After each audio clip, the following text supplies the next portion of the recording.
ರಸವಿಲ್ಲದಂಥ ಒಂದು ಯೋಗ ಜಗತ್ತಿನೊಳಗಿಲ್ಲ. ಹೇಗ ಈ ಹೂವದ ಇಲ್ಲಿ ಬಣ್ಣ ಅದ, ಇದರೊಳಗೊಂದಿಷ್ಟು ಮಕರಂದ ಅದ,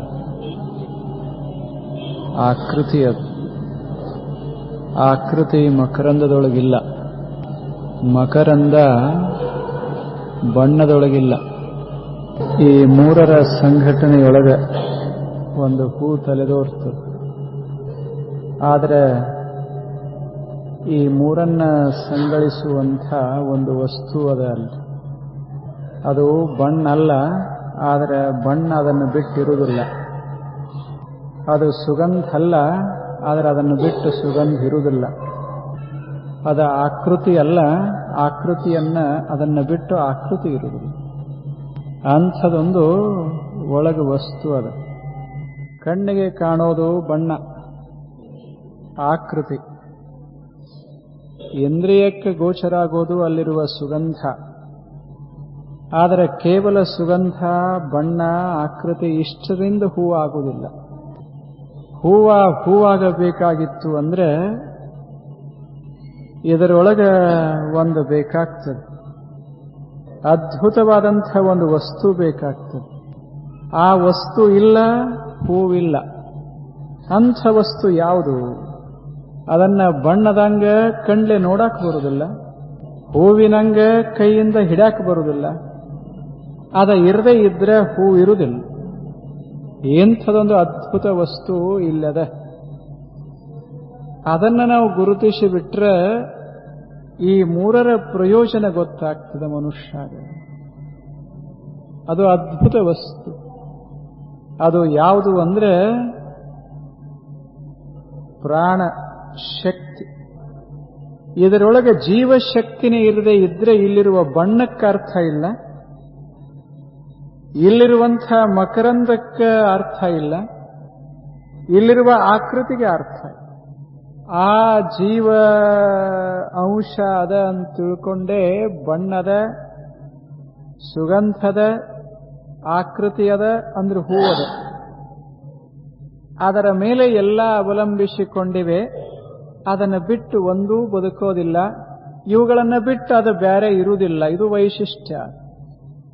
ಹೂವಿನ ಆಕೃತಿಯನ್ನೇ ತೆಗೆದು ಹಾಕಿದ್ರೆ, ವರ್ಣವನ್ನು ತೆಗೆದು ಹಾಕಿಬಿಟ್ರೆ, ಇಲ್ಲಿರುವಂಥ ಸೌರಭ ತೆಗೆದು ಹಾಕಿಬಿಟ್ರೆ ಪ್ರಾಣ ಅಷ್ಟೇ ನಮಗೆ ಹಿಡಿಲಿಕ್ಕಾಗುವುದಿಲ್ಲ. ಅದೃಶ್ಯವಾಗ್ತದೆ ಪ್ರಾಣ, ಅದು ಅನಭಿವ್ಯಕ್ತವಾಗ್ತದೆ.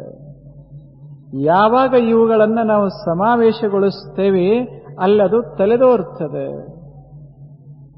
ಹಾಗೆ ಯೋಗಗಳು ಹೆಂಗದಾವಂದ್ರೆ ಸೌಂದರ್ಯ ಇದ್ದಂಗೆ ಒಂದು ಯೋಗ, ಆಕೃತಿ ಇದ್ದಂಗೆ ಇನ್ನೊಂದು ಯೋಗ, ಸುಗಂಧ ಇದ್ದಂಗೆ ಮತ್ತೊಂದು ಯೋಗ.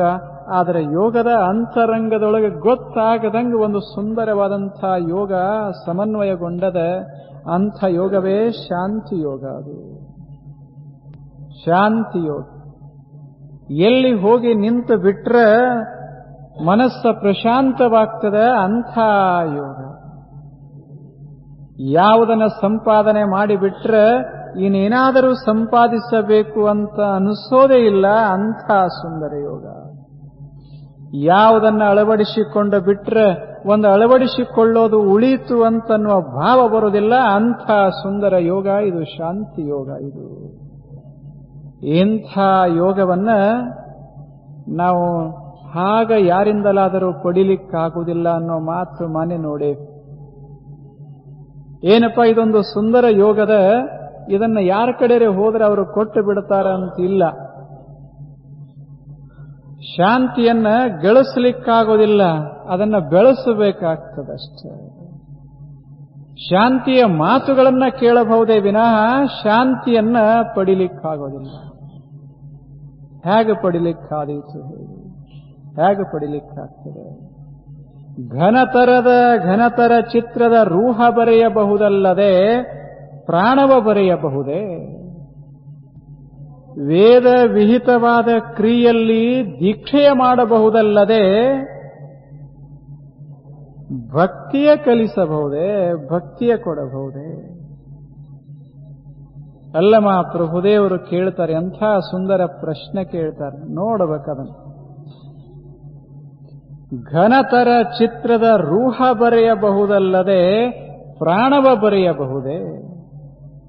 ಇದು ಘನತರ ಚಿತ್ರ, ಇದು ಬಹಳ ಸುಂದರವಾದಂಥ ಪುಷ್ಪ, ಇದನ್ನ ಬರಿಬಲ್ಲಿವಿ. ಬ್ರಷ್ನಿಂದ ಬಣ್ಣದೊಳಗೆ ಸುಂದರವಾಗಿ ಬರಿಬಲ್ಲಿವಿ. ಏನು ಬರಿಬಲ್ಲಿವಿ ಅಂದ್ರೆ ರೂಹ ಬರೆಯಬಲ್ಲಿವಿ. ರೂಹದ ಹಿಂದಿರುವಂಥ ಪ್ರಾಣವನ್ನ ಹೆಂಗೆ ಬರಿಲಿಕ್ಕಾಗ್ತದೆ? ಪ್ರಾಣ ಹೆಂಗೆ ಬರಿಲಿಕ್ಕಾಗ್ತದೆ? ಘನತರ ಚಿತ್ರದ ರೂಹ ಬರೆಯಬಹುದಲ್ಲದೆ ಪ್ರಾಣವ ಬರೆಯಬಹುದೇ? ಬೇಕಾದಂಥ ಚಿತ್ರಕಾರ ಇರಬಹುದು ಜಗತ್ತಿನೊಳಗೆ, ಬಹಳ ದೊಡ್ಡ ಚಿತ್ರಕಾರ ಇರಬಹುದು, ಸುಪ್ರಸಿದ್ಧ ಜಗತ್ಪ್ರಸಿದ್ಧ ಇರಬಹುದು, ಎಲ್ಲ ಹಿಡಿದಿಟ್ಟಿರಬಹುದು. ಆದರೆ ಯಾವ ಚಿತ್ರಕಾರನಿಗೂ ಇದು ಸಾಧ್ಯ ಆಗಿಲ್ಲ. ಅದ್ಭುತ ಚಿತ್ರಗಳನ್ನ ಬರಿತೇವೆ, ತದ್ವತ್ ಅಂತ ಭಾಸ ಆಗಬೇಕು ಹಂಗ ಬರಿತೇವೆ. ಆದ್ರೆ ಎಷ್ಟು ಚಂದ ಬರದರ್ರೆ ಏನದ, ಎಷ್ಟು ಸುಂದರ ಬರದರ್ರೆ ಏನದ. ಯಾಕೆ? ಏನು ಇದ್ರೆ ಅದು ಹೂವಾಗುತ್ತದ, ಅದು ಅದರಾಗಿಲ್ಲದು. ಏನು ಇದ್ರೆ ಹೂವಾಗುತ್ತದ, ಅದು ಅದರೊಳಗಿಲ್ಲ. ಇದು ನಿಸರ್ಗ ಬರೆದ ಹೂವ, ರಚಿಸಿದ ಹೂವ. ಬಾಡ್ತದ, ಹುಟ್ಟುತ್ತದೆ.